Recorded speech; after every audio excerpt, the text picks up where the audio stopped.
Good afternoon and warm welcome to everyone to this national webinar on wildlife conservation in India, current trends of wildlife crimes. This webinar is being organized by Internal Quality Assurance Cell and Department of Zoology, Jagannath Kishore College, Purulia, with Wildlife Crime Control Bureau, Eastern Region, Ministry of Environment, Forest and Climate Change, Government of India. Perhaps many of us know that India is one of the most biodiverse regions of the world, with 4 biodiversity hotspots. According to Conservation International, it is one of the 17 mega-diverse countries in the world. India has almost all types of habitat, ranging from snow-filled mountain to Thar deserts, Gangetic plain, central Indian highlands, as well as a very large coastal line. It shelters a huge diversity of animals as well as plants. It is home to about 7.6% of mammal, 14.7% of amphibian, 6% of bird, 6.2% of reptilian, and 6% of flowering plant species. Because of this diverse distribution of wildlife in India, it is one of the frequently targeted sources of illegal wildlife trading. Every year, a number of Indian wildlife species and products are smuggled out of our country. To combat with this illegal trade and trafficking, Wildlife Crime Control Bureau, Government of India, was established in 2008. But no governmental initiative can attain its desired goal. Central Bureau of India, Eastern Region, Mr. Agni Mitra,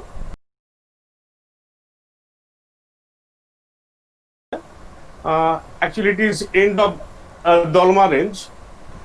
All these are in the endangered condition, and actually if we want to preserve our biodiversity, we, all of us, as our NAC coordinator says, that we must enlighten ourselves for protecting all this wildlife, for protecting the nature, protecting the ecosystem of our planet. I think all of our students will be benefited from this webinar, and I'm requesting them to listen very carefully, sincerely. Actually, our students have taken interest with our ex-professor, Professor Ellen Neogi, who had taken some interest for protecting the pangolins in the range. With your encouragement, the present students will also fight for this region. Again, I am welcoming you all in this webinar. Thank you. Thank you. Yeah, thank you, Dr. Chattopadhyay. Then proceeding with our webinar today, now I request our speaker, Mr. Agni Mitra, to kindly start delivering his speech. But just one word before that, I want and I request all the participants to put their questions in the chat box for the interactive session which will follow immediately after the lecture is over. So welcome, Mr. Agni Mitra, for your speech. Thank you, Doctor, and thank you, JK College Purulia, for giving me this opportunity. So I would request the participants here in this platform to just mute their microphones, please, so that we can have better quality of sound delivery. So as we are all aware, today's topic would be on wildlife conservation and wildlife crime. So let me try to share a presentation. So I believe that we are streaming this to the students, right? Yes, we are streaming this to students also. Right. I hope they can Hello. see the presentation that I'm going to Internet share. speed issue. Is the presentation visible?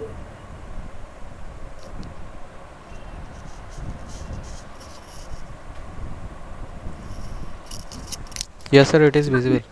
It is visible. Okay. So let me start with today's topic, and it's a long one because first of all we would have to take an idea of what wildlife conservation is in India, and then talk about wildlife crime because a lot of people would not be introduced to wildlife crime, and then talk on the recent trends in wildlife crime. So it is going to be a little long, so I will try to cover up quickly all the topics. So excuse me. So what we are dealing with today, first of all, the stakeholders in wildlife conservation, the efforts in India, the threats that we have to Indian wildlife, then an introduction to crime, then major species in illegal trade, thereafter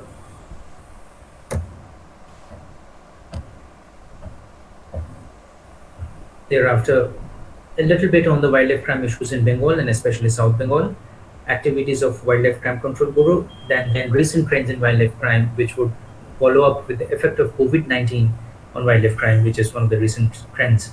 And I would like to end with what can be the role of citizens and students in this fight against wildlife crime. So let us begin. So the stakeholders in wildlife conservation, of course, the first two major stakeholders in wildlife conservation are the state forest departments of every state and the forest fringe dwellers, people who are residing in and around the forest areas.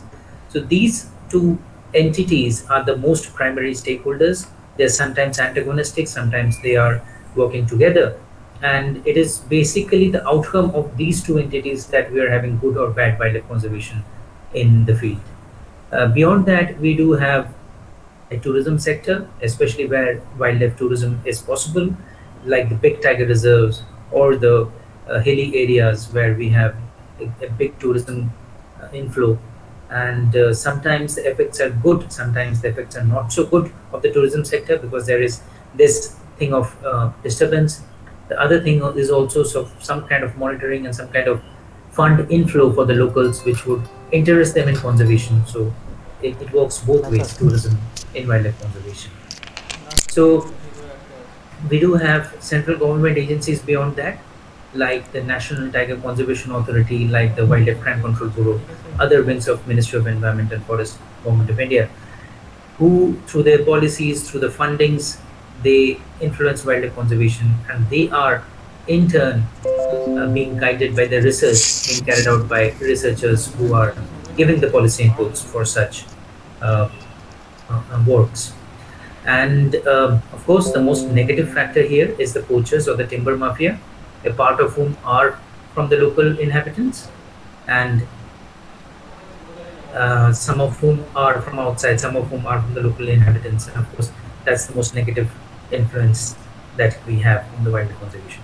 So, at any point of time, at any point in place, these are the factors primarily which is playing out to decide what kind of wildlife conservation we are having on the field. Moving on, as Dr. Agarwal was indicating in his inaugural speech, the conservation ethos of India, they flow from the constitution, which is supreme in India. And I would like to invite your attention to two articles in particular. 48A, where in the directive principles of state policy, the constitution says that the state shall endeavor to protect and improve the environment and to safeguard the forest and wildlife. Because of that, we have enacted the Wildlife Protection Act and other acts. And the fundamental duties which Dr. Agarwal was referring to, it's a very special provision, and it says, it shall be the duty of every citizen of India to protect and improve the natural environment, including forests, lakes, rivers, and wildlife, and to have compassion for living creatures. It's a very impressive thing that the Constitution of India says that it shall be the duty of every citizen to have compassion for living creatures.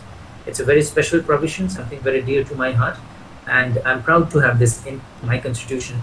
And this is why we have all the acts and all the protection that we give to wildlife today. So, looking at the legal provisions, the bulk of it, the lion's share of it, comes from the Wildlife Protection Act 1972. There is a little bit in the Customs Act against smuggling of Indian wildlife and exotic wildlife into India, and there are other acts which play um, a supporting role in wildlife conservation, like the Indian Forest Act, the Constitution in itself as a guiding principle, Indian Penal Code, Forest Conservation Act, Environment Protection Act, etc. So, as per the provisions of the Wildlife Protection Act, India has declared wildlife sanctuaries, national parks, community reserves, conservation reserves, and tiger reserves. So, these are protected areas where there are varying degrees of protection. And the national parks enjoy the highest degree of protection among these. And the Supreme Court has said that not even a blade of grass can be removed from a national park without a approved management plan. So, as on date, we have more than 100 national parks all over India, representative of the biodiversity of the areas, and more than 550 wildlife sanctuaries, which are giving protection to the wildlife therein. Conservation reserves and community reserves are new entrants in this game, and we are going to look at what they are.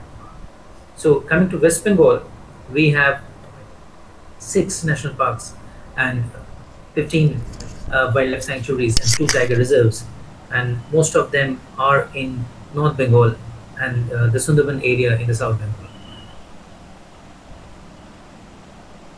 So, coming to what community reserves and conservation reserves are. So, these are categories of protected areas which has been added recently in the last few years. And tiger reserves, which were earlier a management entity, now has become a legal entity being included in the Wildlife Protection Act. And conservation reserves basically are areas around national parks and wildlife sanctuaries where the animals come and go, and it need to be managed for the ends of conservation. And because of that, it would have a joint management committee comprising of locals on one hand and forest officials on the other, and there would be joint management of the land, and the land is government owned. This is a win-win situation where tourism can give back to the local communities and the conservation of the species are also ensured. The community reserve is a similar thing, only the land here is community owned or privately owned, and it has also committees which has representation both from the government and the locals, and other things are more or less similar.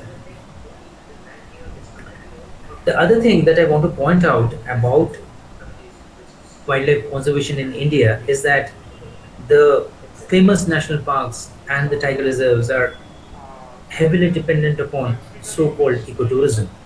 It is something that has a huge potential for conservation, but is sometimes uh, misused and abused to have a little bit of a disturbance almost in the protected areas. So let us look at tiger tourism, so to speak. So this is a picture of Sita from Bandhavgarh.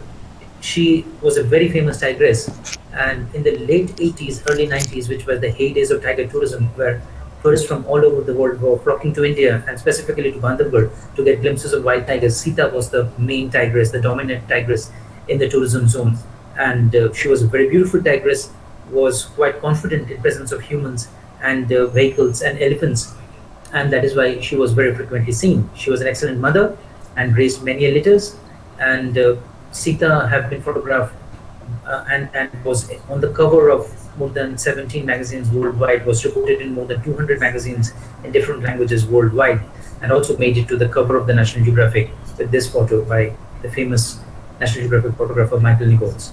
So the thing is that the tiger and such iconic animals are in the psyche of the common human being. And being there, and with a little bit of tourism and a little bit of glimpses from places like Corbett, this picture is from Corbett, it really helps to build a constitution for the tiger's conservation. The people who would go to such areas and witness wild tigers will always have a soft corner for tigers for its conservation, and is more than likely to support tiger conservation, if not contribute to it a little bit. That is the soft, gains of having tiger tourism. But there are some really hard gains too. For example, in this photo, you could see there are a couple of tourist gypsies in the background. And if you look at the gypsy drivers, the tourist guides who are there, they're all locals and they're deriving their livelihoods out of this tourism, kind of being employed by the tigers who are present there. Okay, so beyond that, Corbett has more than 100 big resorts all around it. So there would be, you know, receptionists and bellboys and cooks and gardeners in those resorts who would all be dependent upon tiger tourism because tourists are staying there to have a glimpse of the tigers within. So that is the primary group of beneficiaries. Then there would be secondary group of beneficiaries. Let's say people who have opened garages to repair these jeepneys, or people who are farming high-end vegetables and high-end dairy producers, etc., to supply to the hotels. Okay, so that would be the secondary ring of beneficiaries, and then they would need supplies and they would need raw materials, and those would be secondary, tertiary and beyond. So there would be a whole gamut of economic activities interdependent who would be ultimately dependent upon this a few tigers of the tourism zones of Corbett. So that is how ecotourism can really bring benefits to the local people, direct economic benefits. We're not talking ecology yet because not everybody understands the language of ecology, but this is direct economic benefit. But this should not be overutilized because then you would, kill the goose who would lay the golden eggs.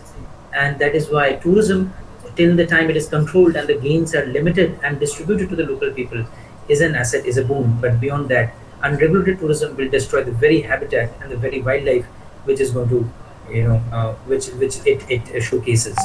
So that is why regulated ecotourism in tiger areas, more or less, that is what is happening in India now, is something that has great potential and is of great service to the local economy. And of course, looking at it from a local's point of view, they would equate that tigers means tourists mean income. So let's have tigers, let's have more tigers so that we have more tourists and more income. So there is a direct stake in conservation. So that is something that we should all promote, and that is something that I want you all to keep in mind. More pictures from Corbett.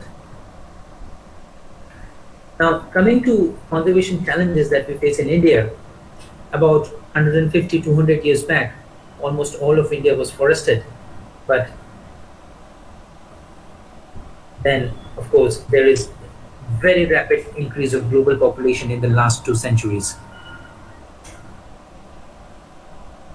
Talking of world population growth, the population growth is pictured in the blue graph, if you can see, and the world population is really growing at an alarming rate. However, we would see that the rate of growth has fallen. The rate of growth was highest in the, let's say, 60s, 70s, but it is steadily falling beyond that, except for a small boom in the 90s, maybe 90s, I think. And then the rate of growth is falling and is projected to fall further, and the world population is expected to stabilize at around 2100 AD, and that would be 11.2 billion people. So although the populations are growing, the growth rate is falling. That's the only silver lining in this grim statistics. And because of that, in India today, we have only about 23% of forest and tree cover, that is, including trees which are outside forest. As a result, we have lost some splendid species, of course, the Asiatic cheetah, bunting, which was a cattle, wild cattle, which was similar to the gaur, and some of the subspecies exist just as single populations like the Asiatic lion in Gir, which is now just starting to have satellite populations, or the Hangul or Kashmiri stag in Dachigao in Kashmir, or the relatively genetically pure strains of the wild buffalo in Udanti Sitanadi Wildlife Sanctuary, Chhattisgarh. So we really have a host of problems in India. One is destruction of habitat, where habitats are converted into crop fields, into urban sprawls, into industrial estates, and it is no more usable for wildlife. The other thing is to have fragmentation of habitats, where the habitat is good still, but it is fragmented into small pieces by linear infrastructure like rail or roadways or canals, and the animals cannot really move from one fragment to the other, thereby heavily reducing the efficacy of having those large forest tracts. Beyond that, we have poaching. There are two types of poaching. We are going to talk about that. And then there is human wildlife conflict. We will give some examples. But the main problem here in India is that people are poor, and there are millions of Indians who are dependent upon forest resources, food from forest, timber from forest, non-timber forest produces from forest, especially in the lean summer season. We would look at that. So, looking at degradation of habitat or destruction of habitat, here is an example from Northeast India, a biodiversity hotspot, where we have this June cultivation or shifting cultivation. So the patches that you could see, these ugly bare patches, these have just been burned down of forest areas, and the people are going to do some cultivations there, like they are doing this year here. Okay, so this is going to go on for a few years till the soil remains fertile, and then they would just abandon it and then go back to some other place and then cut down the forest there and start chewing again. So this was productive, and this would give good results, and the forests would have time to recuperate when the human populations were low. But that is not the case. Human populations are pretty high, even in Northeast by their standards, and now the June cycles have really come down. So people are going to come back to the same areas within 10 years or so, while in the earlier times, people would come back to the same areas after 25, 30 years. Soil cannot regain, and we do not have uh, good primary forests anymore. We are going to have degraded patches everywhere because of this lesson cycle of June. Another very big reason is use of firewood, not only by villages but also by roadside houses and all. A classic example of fragmentation, where the Malayatu Forest Division of Kerala, it has relatively good forest on both sides of this canal, but the canal is so steep and so big that even elephants cannot really negotiate it. So it's effectively, it is compartmentalizing the elephant populations and other wildlife populations off into small groups, and with time they would become genetically inbred. With time there would not be viable populations of elephants in each of these pockets. So you do have a big forest area on map, but the forest would be devoid of wildlife and it would be degraded because of the fragmentation caused by this canal. Poaching, it is of two types. One is for pot, that is to eat yourself or locally. That is of one level. The more sinister type is the organized crime, where you poach high value species like tigers and elephants for their ivory, and bears for their gallbladder, or rhinos for their horns, and you pass on those wildlife articles to international smugglers who take it out of India and get into international markets. So that is the more serious type of wildlife crime, more organized type of wildlife crime, and that is why bureaus like the Wildlife Crime Control Bureau has been set up. However, poaching for pot is also a threat, and more so because of its very widespread nature, and that also needs to be tackled seriously. Conflicts, it's something which is there every day. So wildlife loses their life being hit by trains, being hit by vehicles on road, by killed retaliatorily after raiding crops, tigers and leopards killed by poisoning their kills of cattle. So this conflict, and generally wildlife is the loser, is something that is taking a toll on our wildlife. Lastly, as we were discussing, that the poor in India have nowhere to go. Some of them are dependent upon the forest resources, and this is an example of how the hovergrass is collected by the butchers in and around the Haridwar Rajaji landscape. And it is very important for them to thatch their roofs and to use in various other ways. But it is something that the wildlife, the wild elephants also need in the lean season. So that is how their dependence upon this vital resource is dwindling the usable habitats by elephants in the Rajaji landscape. Besides that, the domestic cattle, when they come in contact or in close proximity to wild cattle, they really can spread communicable diseases, infectious diseases, and that is why wildlife is a sore loser when they come in contact with human domesticated cattle. But despite such problems, we still have wildlife, and we have good reasons for having wildlife still. First of all, we need to remember that most of our protected areas, the national parks and the wildlife sanctuaries, are hunting reserves of former kings. And because of that, the royal family and the royal guests were only allowed to hunt, and because of that, there were ample game present there, which when it was converted into protected area, the wildlife flourished therein and had viable populations. Next, with the arrival of the British, whose goal was to have as much timber as possible, but sustainably over a very long period of time, hundreds of years from the Indian forest, they devised the reserve forest system in which forests were left undisturbed for some time, and also protected areas for hunting game. So the games were left undisturbed for some years, some amount of time, and that is how these forests regenerated and recuperated, being reserved for periods. The cultural context, especially for northern India, is also very valid. We have a large population of vegetarians. And that is one thing. The other thing is that the Indians have been generally believers of live and let live.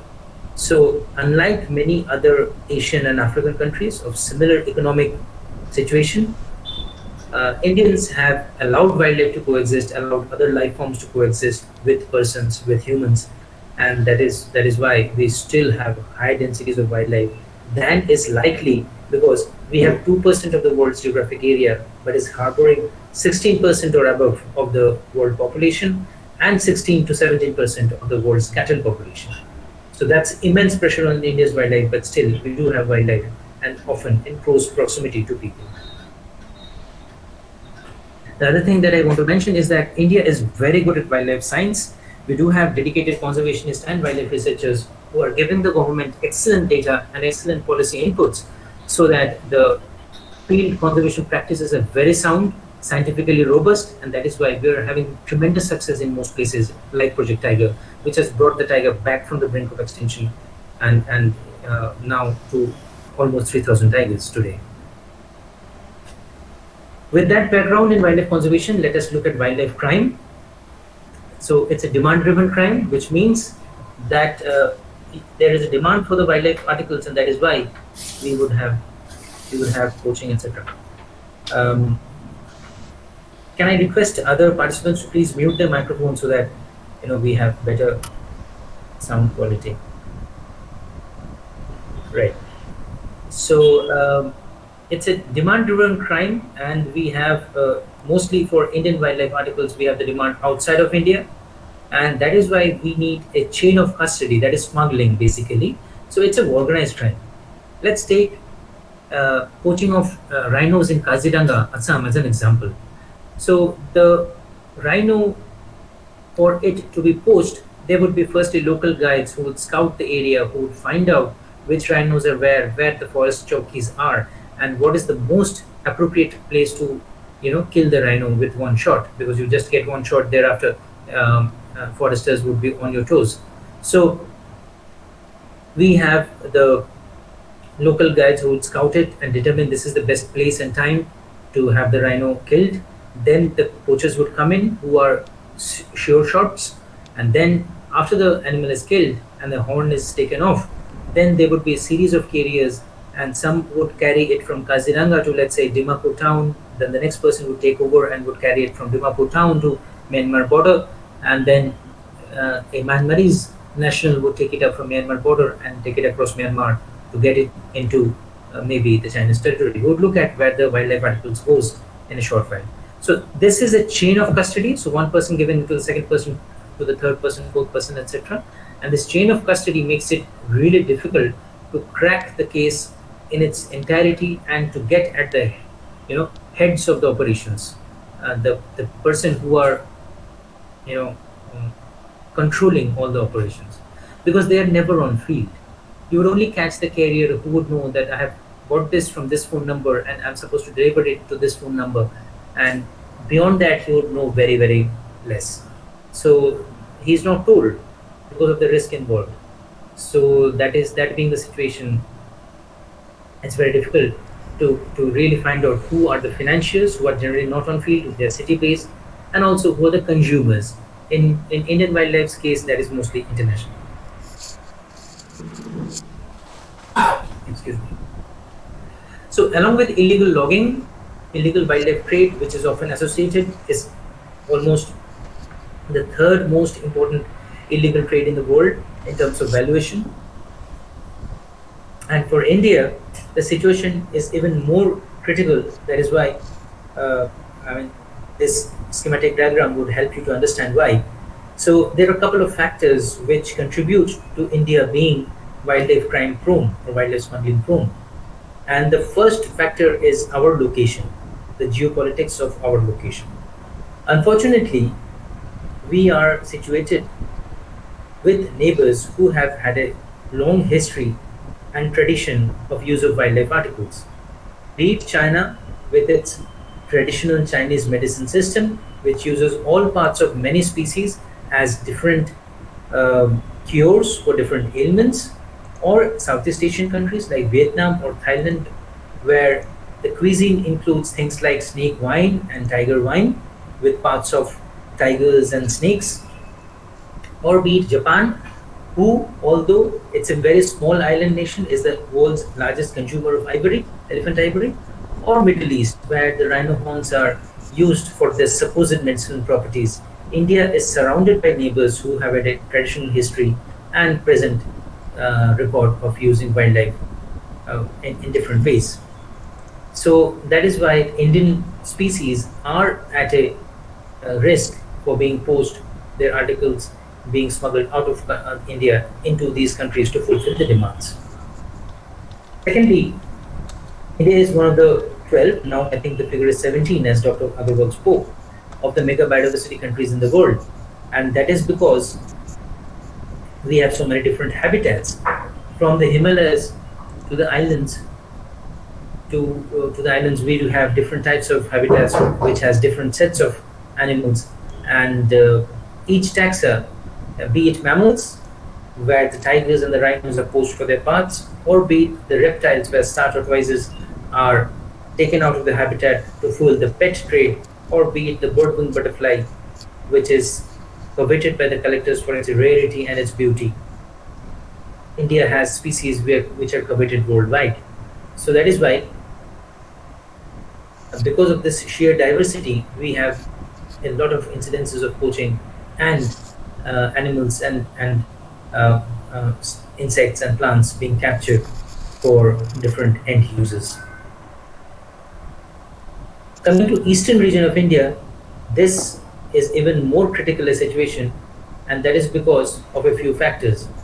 Firstly, we have 5 international borders in this area, and the borders with Nepal and Bhutan, who are friendly countries with us, are officially open. So Indian citizens can go into Nepal or Bhutan without any check, and Bhutanese subjects, Nepalese subjects, they can come into India without any checks.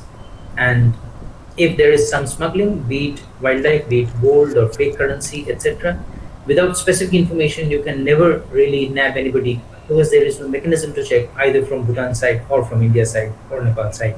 I mean, I'm talking about pre-COVID situation that was a scene there. Now the borders are relatively sealed and it's very tight, but that point of time it was legally allowed for every Bhutanese or Nepalese to come into India and Indians to go into Bhutan territory or Nepal territory. So that is one very big factor. Beyond that, we have high value species inherently in India and in the eastern region, like the rhinoceros for its horn. The Indian rhinoceros horns cost 1 crore rupees a kilo or above, and one rhino horn, Indian rhino horn, would be about 500 grams to 1 kilo. Then we have tigers, all parts used, leopards, elephant for the ivory, bear species for the bile, birds, etc.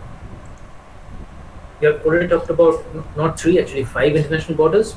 And the other thing that is a problem in Northeast is extremism, which means there would be easier availability of arms, and there would be pockets which are relatively lax implementation of laws. So arms would be more easily available to kill a rhino in Northeast than would be in other parts of India.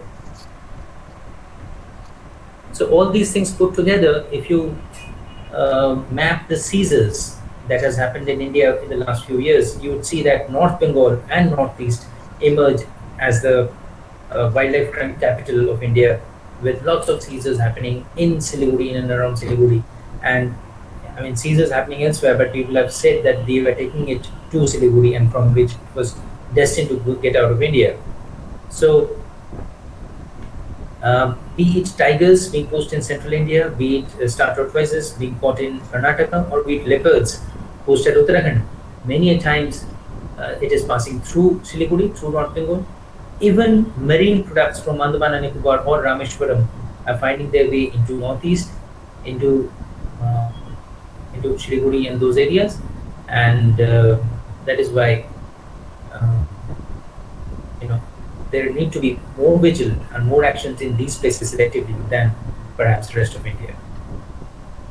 Coming to species in trade, of course, we have the tiger, all parts being used, and mostly in Chinese traditional medicines. As tigers become scarce, leopards have filled in the space of a substitute species, rhinos. So their horns are touted for having supposed medicinal properties which they do not have. There have been scientific studies to look at if there are any specific medicinal properties of rhino horns, and it was found out that there is no such medicinal property. So it's more of a placebo, and it has given rise to these kind of gruesome murders of rhinos, and their horns being curved into something like what you can see here is a rhino horn made glass, and it is believed in the Middle East that if you drink something in these kind of glasses, it would the portion inside would be infused with the supposed medicinal quality of rhino horn and would get inside you. So because of such bad beliefs, we're losing more of our rhinos now. Excuse me.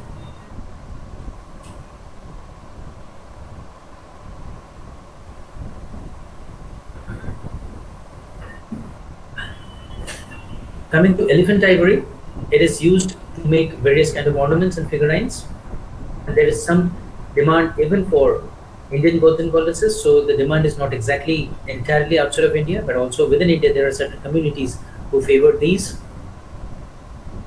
And the pangolin, it is especially important to Purulia, what I understand from the inaugural speeches, and it is something that is found in the drier, open central Indian landscape, so including Chotanagpur Plateau, and it is made out into different medicinal preparations in China, as you can see here in the slide. It is also, the scales are made into a fabric for the royalty on ceremonial occasions, and it is because of its supposed protectional properties. It is supposed to ward off evil spirits. This ceremonial dress, and also fetus soup. That is something that is enjoyed in mainland China, pangolin fetus soup, and supposedly passes on medicinal properties to the consumer.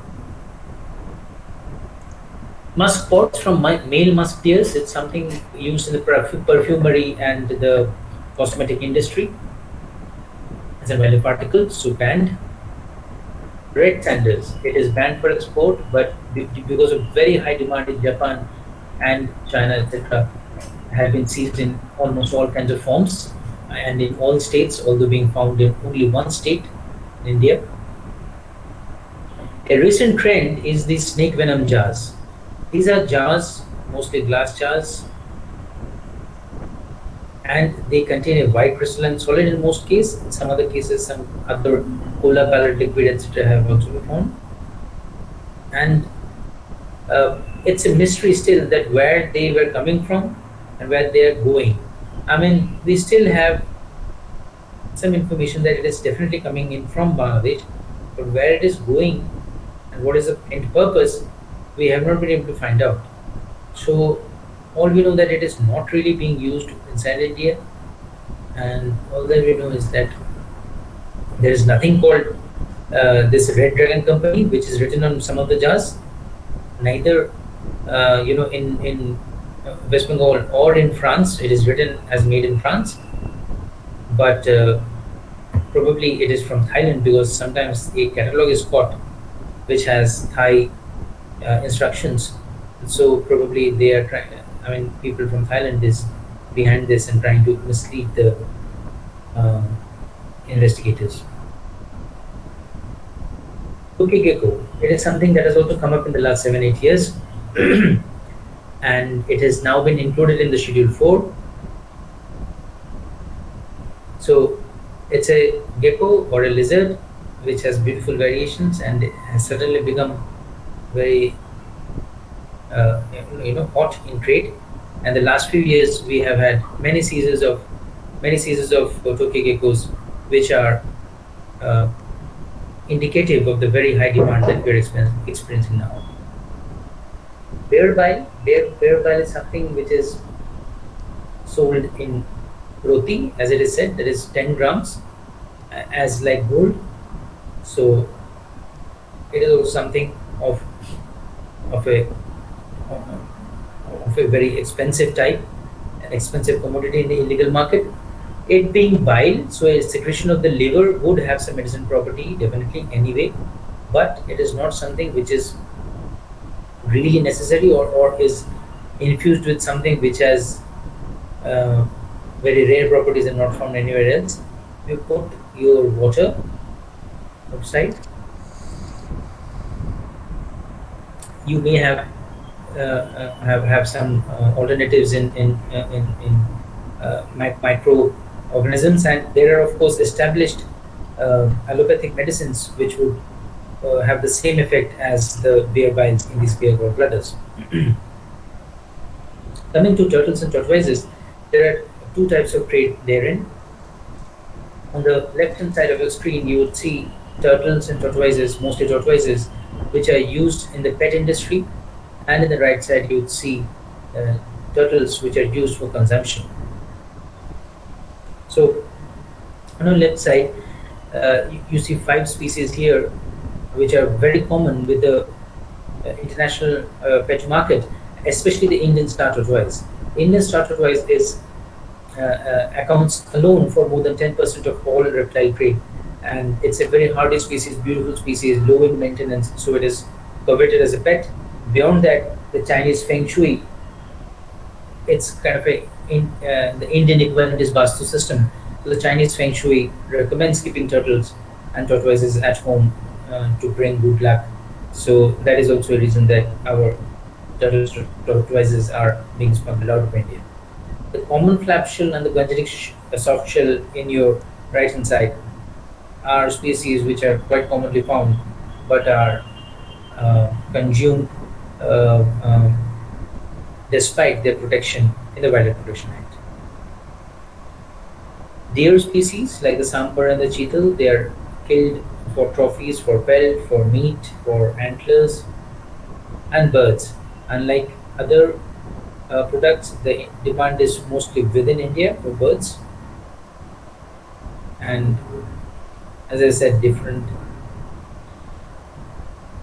antler-made products. Mongoose hairbrushes is something which is very widespread in use, and I would like to request you all, because I suppose we have a lot of students watching, that please refrain from using mongoose hairbrushes. It is very easy to identify because of this alternate bands, as you can see here, of light band and dark bands, and uh, these are something which are derived from a protected species, our mongoose. It has also immense ecological benefits because it hunts rats and other such destructive pests. So it is a great disservice to the agricultural community if we are hunting mongooses down for something which has very ready alternatives. You can really use plastic brushes and other alternatives as brushes, but not mongoose hair. Sometimes live snakes and gharials are also smuggled for the pet trade, as are slow loris. The demand is twofold. One is for pet trade, and the other one is also for black magic sometimes. Crocodile leather, few times it has been seized in customs. Marine species, sea cucumbers, corals, sea fans, sea horses, protected by the Wildlife Protection Act, but often seized inside Northeast or in Siliguri, etc., very far away from the origins. And it is not only animals which are protected in the Wildlife Protection Act, but plants are also there. like the red Vanda orchid and the blue Vanda orchid, which are protected in the Wildlife Protection Act Schedule 6. The Taffy orchid, they're also similarly protected. So we would just have a glimpse of wildlife crime in Bengal. It's very relevant to Purulia and surrounding areas. So one thing is the turtle trade that we have discussed. Turtle trade for meat, turtle trade for pet purposes, and Kolkata airport and the Bangladesh border is often used to smuggle these turtles out. Other reptiles seized, sometimes this is a seizure by WCCB some time back.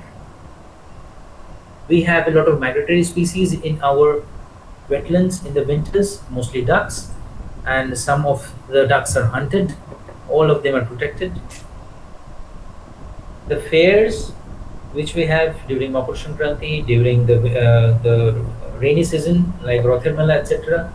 We have some sale of turtle meat, we have some sale of Indian protected birds in these fairs. From the Gajan Mela at Tarakeshwar, there was a very large seizure in 2018, I think, and more than 2,700 birds were rescued and released back into the wild. Beyond that, we have some use of reptiles like the poisonous cobras and all in Nagpanchami, Japan Mela, etc. It's illegal use of wildlife. Beyond that, some of the stalls in these fairs would have some wildlife articles like tortoise carapaces here. Sometimes they would have skulls of monkeys or protected mollusk species, etc. And then, of course, the hunting festivals, which is something of a menace. And we have it in Bankura, Purulia, these areas. Fortunately, for the last couple of years, it is much less.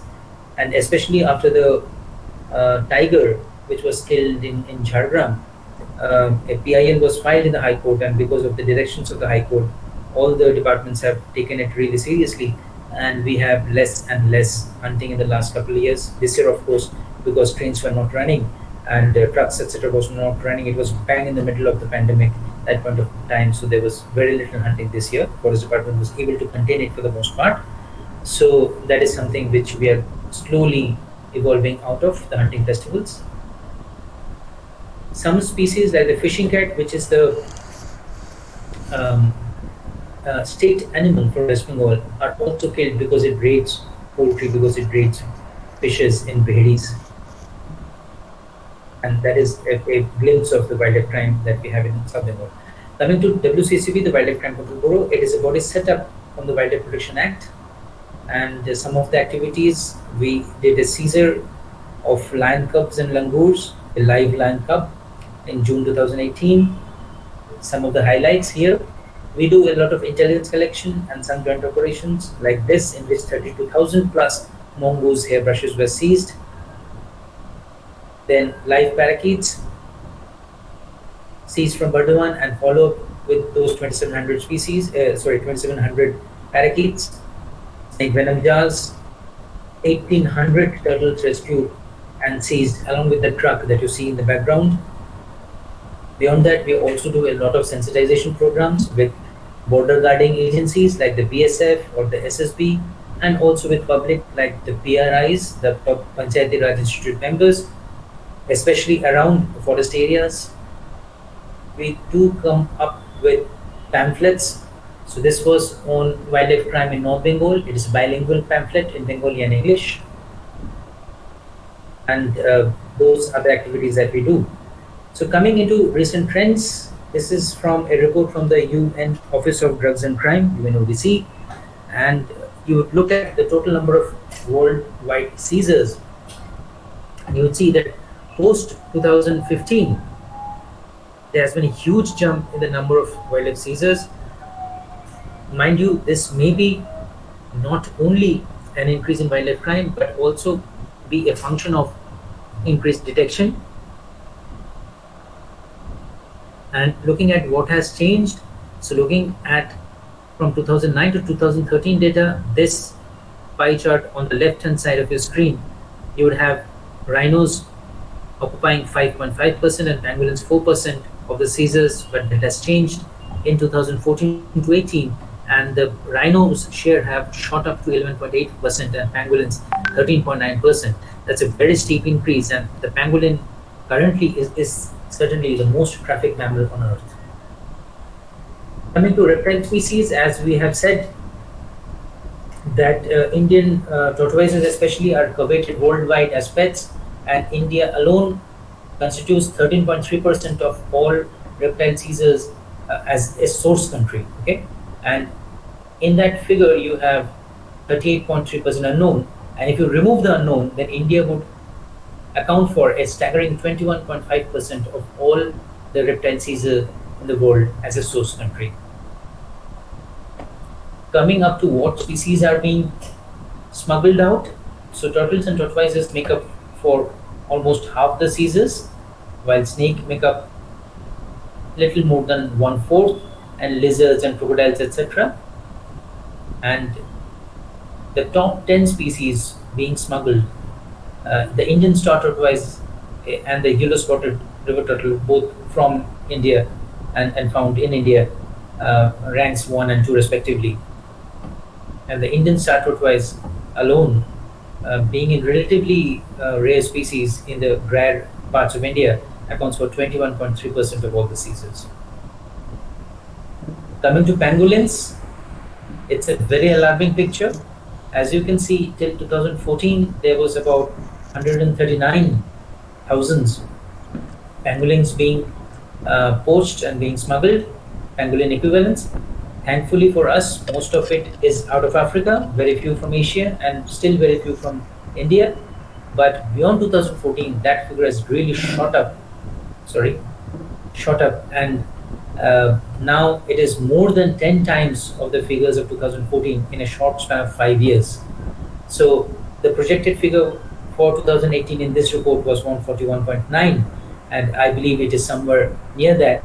And so the trade has grown 10 times, and with the African pangolin species unable to sustain these kind of pressures, there are alerts for the Indian and the other Asian species that after that African pangolins are very, very rare and very difficult to poach. There would be a very intense pressure on Indian pangolins, the 2 species we have. So we are on the alert, and let's see how it shapes up. But for the time being, it's a bad time for pangolins. We have discussed this. So smuggling routes for pangolin scales, as you can see, most of the outflow is out of African nations, and China is the major destination, along with a small pocket in Vietnam and a little bit in Malaysia also, but the land share is with China. Statistically, China accounts for 50.4% of all pangolin seizures as destination. Vietnam 30.3, unknown 28.9, and other countries thereafter. And if you remove this unknown component, China accounts for a staggering 70.9% of all pangolin seizures as destination, and Vietnam 18.7%, and other countries coming thereafter. For reptiles, India is a major source country, as you can see, but China again figures very high as a destination, almost all of it, with a small portion to the United States, because people keep exotic reptiles there, also breed some exotic reptiles there and give it out. So basically, lion share with China, a little bit with the United States, and India is a major source country for reptiles. Coming to tigers, mostly Nepal and Bhutan borders are used for our tiger skins to get out. Some instances of Mumbai and Chennai ports being used.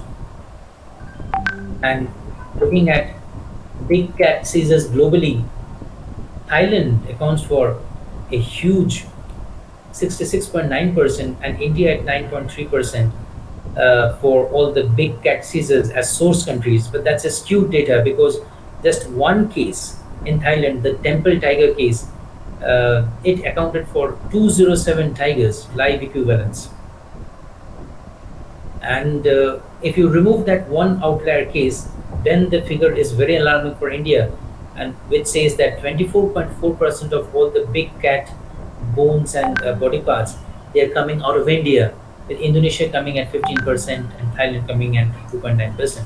So it's something which is very alarming that we contribute one fourth of all the illegal tiger trade. Basically, it's tigers from India.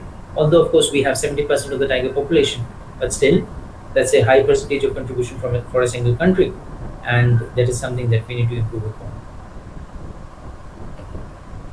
Coming into illegal smuggling routes, what we understand is most of our rhino horns and other products are going out into Myanmar. Mostly rhino horns are going out into Myanmar, and through the Myanmar towns of Mandalay, Calais, and Didin, it's coming to these border markets, Mongla and Tachileke. This area is called a golden triangle, and because of the jurisdictional problems of four countries, you have China on the north, Laos in the east, Republic of Thailand in the south, and Myanmar is territory here. You have ample chance to get away from the Chinese police if they are seeking you to Laos, or from the Lao police to Thailand if they are seeking you. So it's a heaven for many criminal activities. Further, these areas are not under the control of the government of Myanmar. These are rebel controlled, and that is why there is lacks of law implementation, and it is used as a hub for all kinds of illegal activities, be it illegal trade of illegal arms, of narcotics, of other kinds of drugs, of wildlife, of fake currency, everything. So what we understand is our rhino horns are ending up there, and thereafter going to Middle East or to Chinese companies, etc. Coming on to the impacts of COVID-19 that it would have on wildlife crime. Firstly, the negatives. The traditional Chinese medicine for respiratory distress is Tangri King. It's an injection which unfortunately contains bear bile. It's a prescription by the government of China for the respiratory distress, and that's why we are under the apprehension that it is going to increase the demand for bear bile, and there would be consequently larger numbers of bears being poached for that. The other thing is that there is a lot of restrictions on the movement, and agencies like us who collect intelligence, their informers are also finding it very difficult to move and very difficult to collect information. So there is a restriction on the information inflow. Beyond that, we have the migration of workers, as we are all aware, from their workplaces and industrial areas like Mumbai and Bangalore coming to their homes, and some of those homes are around forest areas, and they have nothing to do. They do not have any income. They do not have any occupation to keep themselves engaged. So they are going into hunting. So some of these videos are also posted in social media, and consequently there is actions from the state forest departments, like this one is from Nagaland. Other similar instances from Arunachal, from Western Ghats have also been neutralized, and they have been taken to task, and cases have been booked against them. Of course, it is likely to reverse as soon as the industries open full swing and the workers are back at the industries, and the meaningful occupation is there with the workers. One positive impact of this COVID pandemic is that there is a perception which is gaining ground that it might have come from zoonotic origins, from wild meat, probably from bats through some intermediate host. And so it is likely that COVID-19 pandemic may reduce consumption of wild meat because of this widespread perception. So according to the World Health Organization, around 75% of the emerging infectious diseases in the last 3 decades, last 30 years, are of zoonotic origin. So COVID pandemic really hammering that fact into our heads. So there is every likelihood that consumption of wild meat is going to go down. Beyond that, the smuggling activities have also declined because the international borders are mostly closed. There is very less public transport, very less train movement, air movement also very low. International air movement is almost stopped. So that being the case, it's very difficult to smuggle wild particles out of the country. So till the time that public transport reopens, international flights reopen, the smuggling activities are really low. That is a positive impact that the COVID pandemic have had. Beyond that, we also are personally aware of the cooler summer temperatures that we have enjoyed in Calcutta this time, and the cleaner and greener and beautiful Yamuna, which is normally extremely polluted. So all those temporary relief that the environment has experienced because of very low industrial activity and very low carbon emissions during the lockdown period is something of a temporary positive, but of course it is going to go away with more and more industries reopening.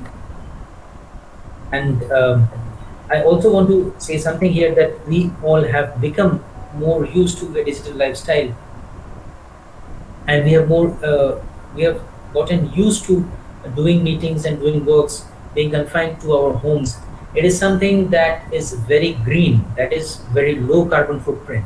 So if we continue to take this lesson beyond COVID-19 pandemic days, and if we, you know, recognize that this is a very cost-effective, energy-effective lifestyle, and if possible, let us do it this way rather than meeting face-to-face and traveling hundreds of kilometers and having a big carbon footprint.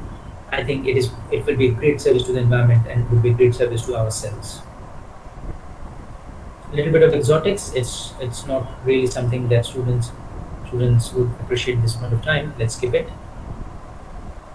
And here, during the Umpun cyclone, which ravaged South Bengal, mostly Sundarbans and Calcutta, I really want to hammer this point that there was a lot of talk about how to resurrect Sundarbans, how to rescue it from Umpun, etc.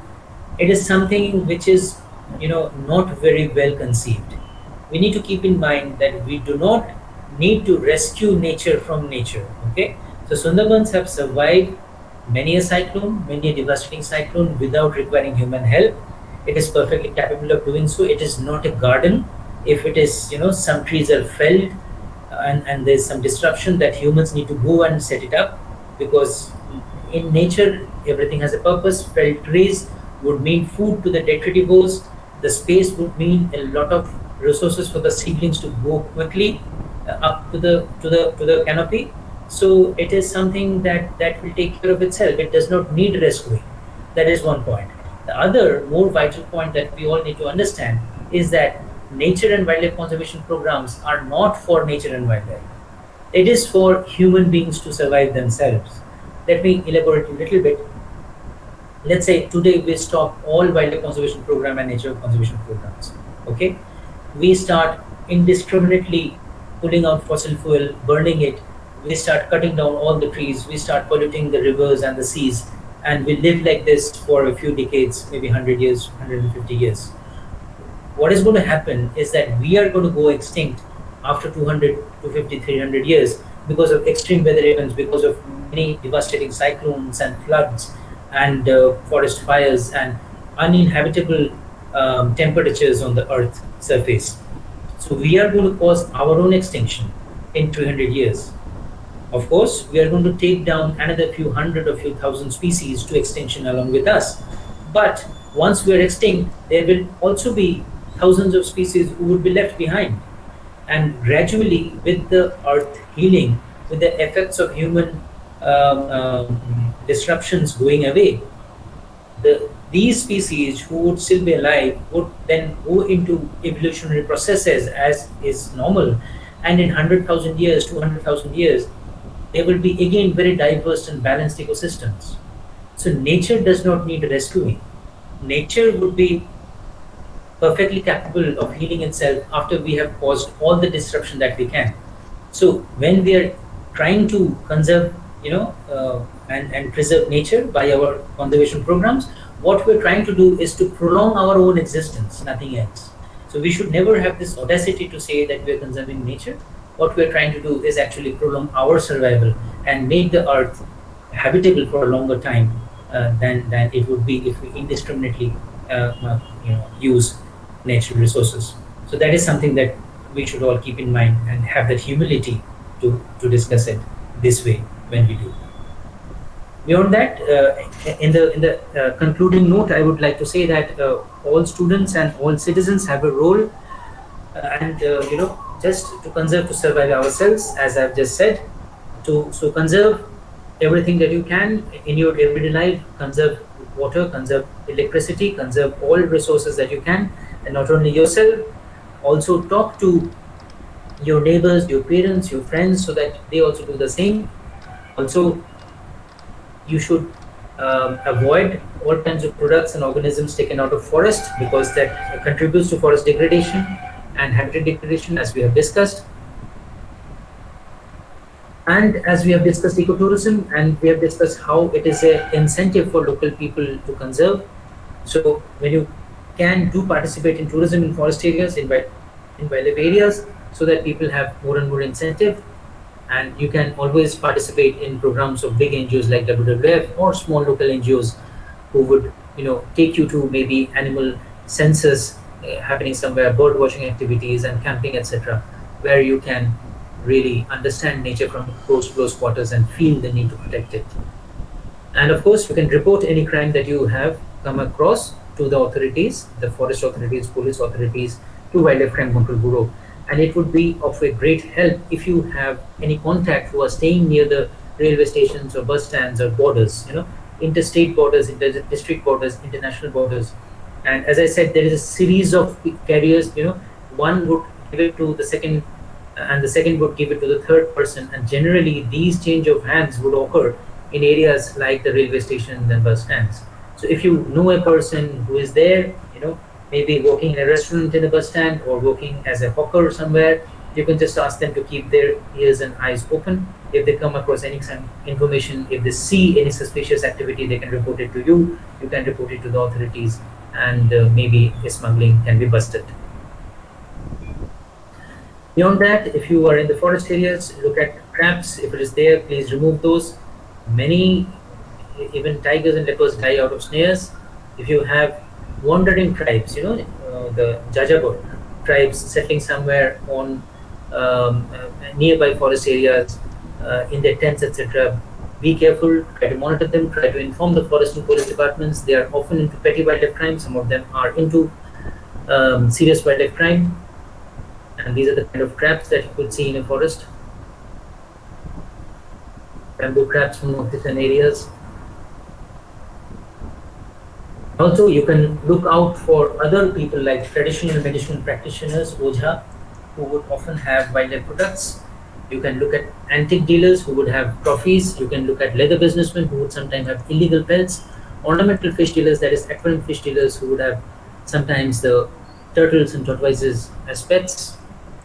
So if you come across any such information, do share with the Wildlife Crime Control Bureau in these numbers or email IDs. You can share it with the West Bengal Forest Department, with the Chief Wildlife Warden or the local forest officers. You would find these numbers and contact in wccb.gov.in also, and in the West Bengal Forest website also. So basically that is all I wanted to say. And just before completion, let me just leave you with a thought. And for that, let me take you back to 1665, when the Great Plague was afoot in Europe and people were dying by the hundreds. And that is why the Cambridge University decided to send their students home and close the university down for a year. Sounds very familiar, right? So among those students were Sir Isaac Newton, who was not yet Sir, and he was sent back to his estate, and he had to spend the most part of the next year, 1666, in the family estate, confined there. However, contrary to your expectations, the year 1666 is termed as Newton's Annus Mirabilis, his wonder year, where he achieved unthinkable breakthroughs in many areas of advanced physics, like calculus, motion, optics, gravitation, etc. And that is because he could utilize this time where he was confined for sitting and thinking through and have in-depth analysis of the problems that he was encountering. So it is something that you can also use, and maybe we always ask ourselves that when we will have this time to read that book or learn that language or play that musical instrument. So this is the time when you can do it. So please utilize it and make 2020 your Annus Mirabilis. That is what I wanted to say. In the background, what you see is Nicobar Islands of India. It is, of course, you can see a place of exceptional natural beauty. I was Division Forest Officer of Nicobar Division for 2.5 years. So this is the shot that I am taking. because you would not be, most of us would not be fortunate to visit Nicobar. I just thought about sharing a couple of photos. Here also in the background you see Nicobars, and in the foreground I want to leave you with this message that yes, all crises are opportunities, and this being a crisis of global proportions, it brings about great opportunities to reform yourself and do that and utilize this time to come out better and stronger on the other side of this pandemic. That is all I wanted to say. Thank you very much.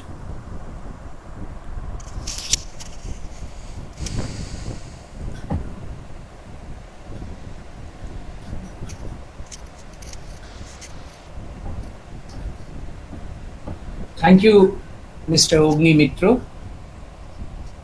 I hope all of you would agree that we have a brilliant presentation covering elaborately and illustratively the pros and cons of wildlife and wildlife crime perpetrated in India.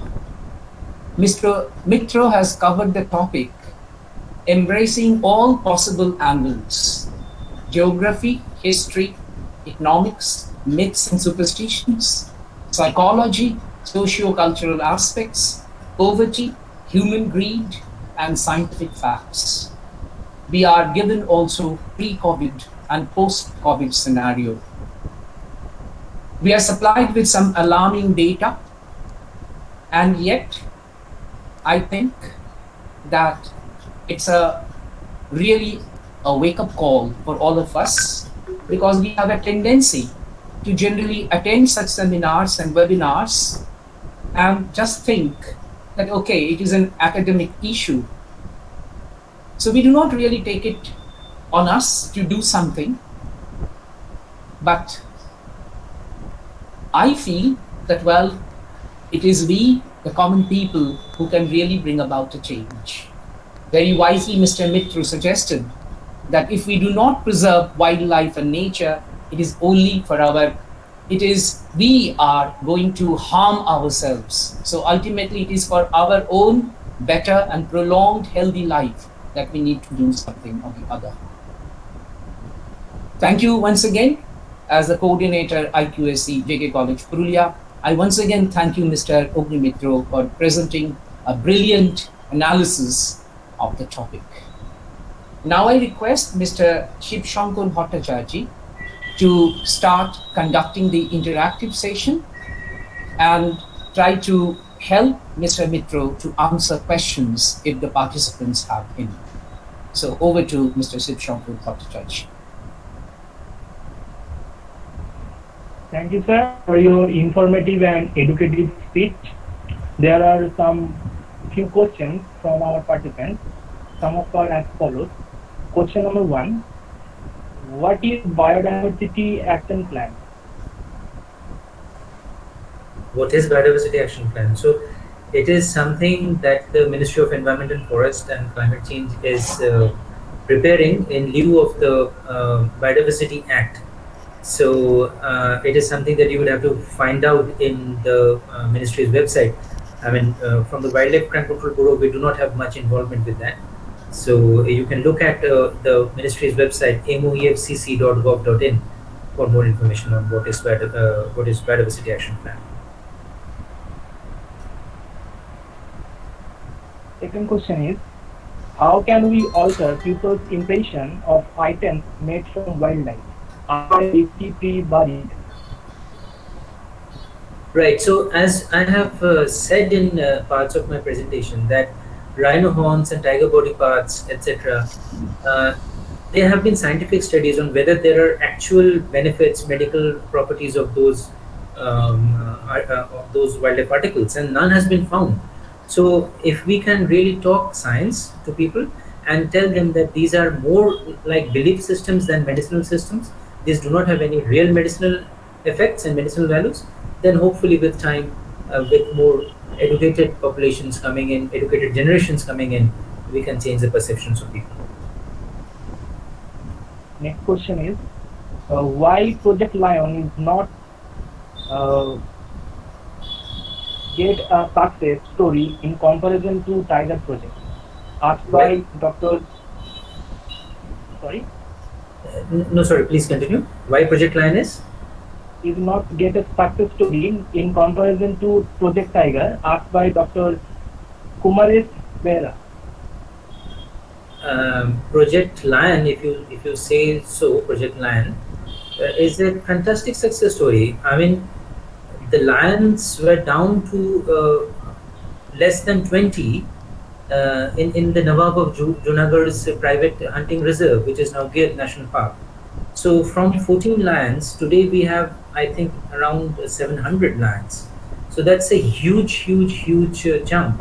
So it's a stupendous success, and being confined to just one place in India, the Gir National Park, lions have now started coming out by themselves and forming satellite populations a little bit further away from Gir.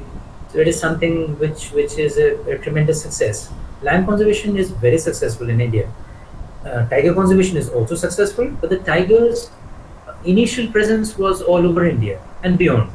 But the lions were limited. I mean, when conservation efforts started, lions were already limited to the western parts of India. So the initial footprint was already low. So beyond that, they could not have been reintroduced. Of course, there are some interstate and intergovernmental political will at play, but uh, in itself, land conservation is also a tremendous success in India.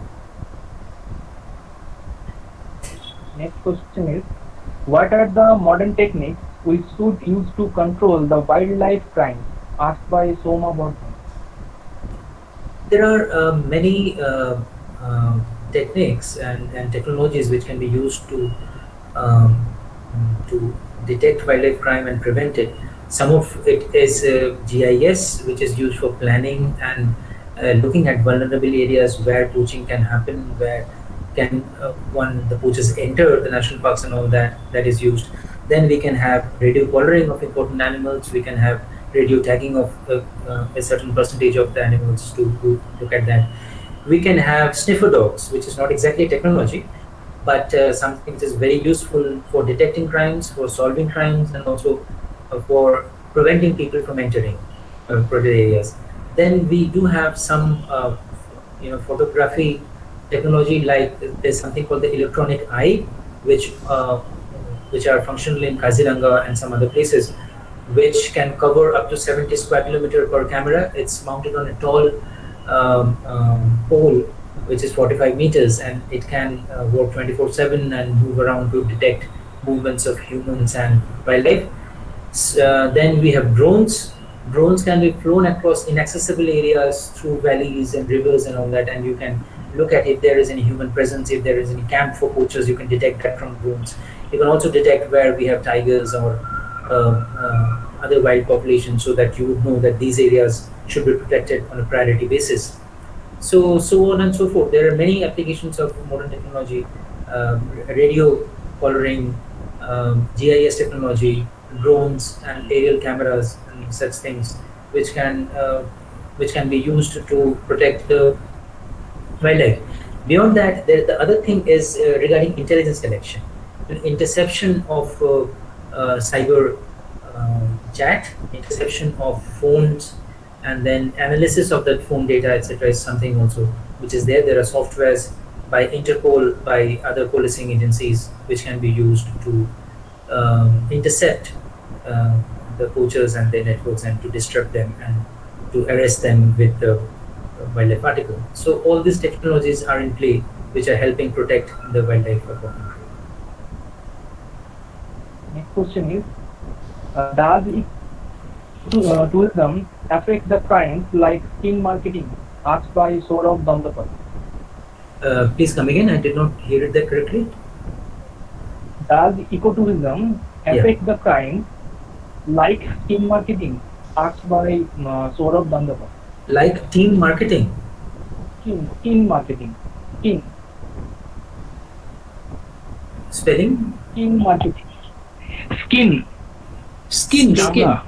Skin marketing. Uh, Okay, so I mean he's trying to ask if if people go in a tourism area and they kind of ask for trophies, something like that, probably. So it's not likely. The kind of tourism that we have, where you can see wildlife, those reserves and areas are very highly protected. So to have wildlife trophies out of those areas, let's say Kanha or Corbett or Bandhavgarh, it's extremely unlikely. Because I mean, as I said, tigers are contributing to the well-being of the local people much more by being alive there. You know, the examples that we have discussed in the first part of the presentation, that tigers who are alive in Corbett are contributing lakhs, if not crores, in the local economy. So a tiger skin is going to fetch the locals maybe a few lakh of rupees, but they would miss out on the many lakhs of rupees over years, which a live tiger would give them. Because of those facts, I think ecotourism is very unlikely to contribute to poaching. And beyond that fact, the tourism, regulated amount of tourism would also be something like a monitoring of the habitat, because tourists go in, the drivers, the nature guides go in, so it is kind of a monitoring of the area regularly. So there cannot be any camping by the poachers or something like that. So overall, I think tourism, when regulated, is a very good tool, and it contributes to conservation. It promotes conservation, and unregulated, it creates disturbance, but not really poaching.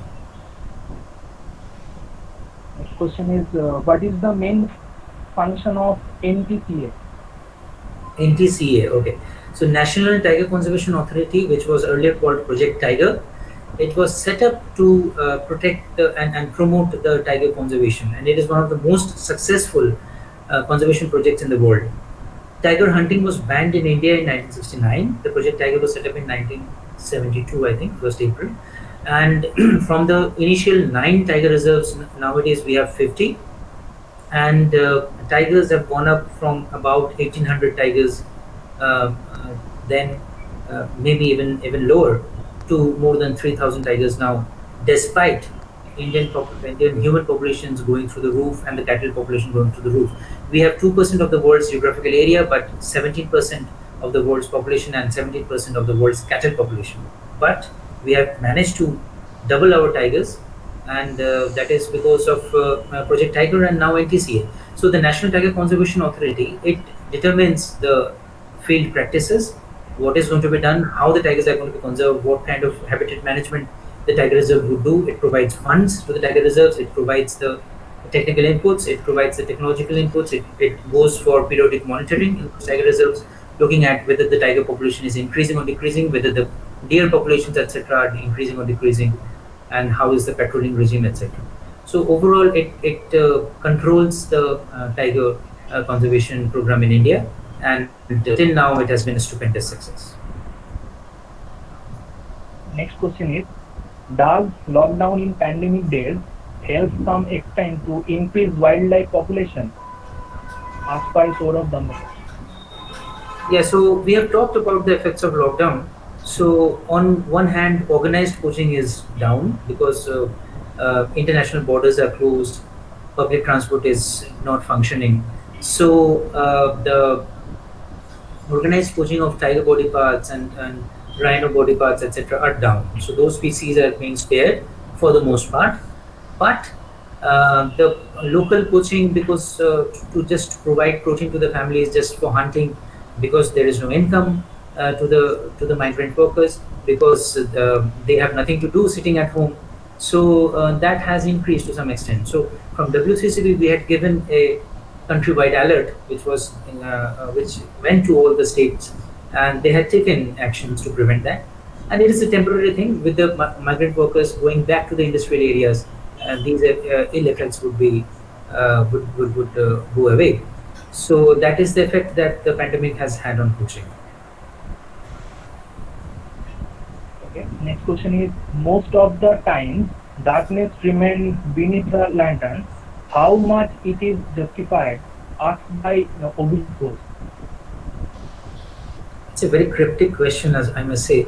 So darkness beneath the lantern, and how much saying that is justified? I think he means that if the poaching is being carried out by people within the forest department and within the maybe the other enforcement agencies. So I don't think that is happening much in forest areas, because I mean, the personnel in a forest department is from the society that we all live in. So they would be as corrupt and as honest as the society at large. So I don't say that the forest department people are all beyond corruption or anything. But the situation of the forest is such that you have very few people, very high accountability, and so the lying the blame is and pointing out the persons involved would be very easy to some extent. So I think the level of poaching or something by the departmental staffs themselves is much lower than in other departments. And even if other department, even in other departments, you will see that the crimes that they work against is not the crimes that they do. I mean, police don't do murders or dacoities. They might be involved in other things, but not the crimes that they are supposed to protect people from. So that is it. That is the best answer that I can give to this question. Okay, sir. Last question is, what is the role of wildlife corridors in preserving and increasing biodiversity? Asked by Chintan Mehta. Yeah, so of course, the corridors are critical for maintaining good health of species. As I have indicated, the fragmentation is a major problem, and if you have fragmented wildlife populations, they are not going to inbreed, so the genetic health of the population declines, and there are many ecological functions that they cannot carry out being a very small population. So corridors are critical because once in a while they would allow, like male tigers in their adolescence to just move from one population to the other. So the genetic health of both populations will be maintained, and these transfer would kind of ensure that there is a large metapopulation of tigers, let's say in central India. They are genetically healthy and can maintain their populations indefinitely. So corridors are critical, but at the same time we should refrain from having protected areas in the corridor, because people are already there. If we have wildlife densities beyond a point, there would be too much conflict, and there would be very strong antagonism from people and very strong antagonistic political will against having wildlife there. So that would be against the cause of conservation. So corridors should be maintained so that animals can pass through, but don't have resident breeding populations of, let's say, tigers, etc., in the corridors. So that's what we should look at. Okay. These are some questions asked from our participants. Due to the shortage of time, we are unable to look after each and every question. Some remaining are there to answer later. Once again, thank you so much, sir, for these very copious, edifying, and knowledgeable answers to all the questions. Now, I am going to hand over the session to Dr. Parthapratim Saha to address vote of thanks.